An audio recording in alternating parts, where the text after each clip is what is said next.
Hello, welcome back to the channel. Today we're diving into how to create and use project reports in Zoho Project, the 2025 edition. To start, sign into your Zoho Project account and navigate to the Reports section. Now that we've done that, remember this is where you can see all your project statistics, making it easier to monitor project progress, keep track of resources, and identify bottlenecks. Next up, click on Create New Report. Here's what's happening behind the scenes. Zoho Project is preparing a customizable template for you. This feature allows you to tailor your reports to your specific needs, so you're not stuck with irrelevant data. Once the template is open, you can select the project you want to create a report for, set the date range, and choose the type of report you want.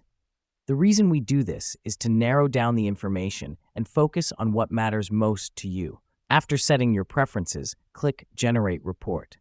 This helps us because Zoho Project will then compile the data according to your settings and present it in an easy-to-read format.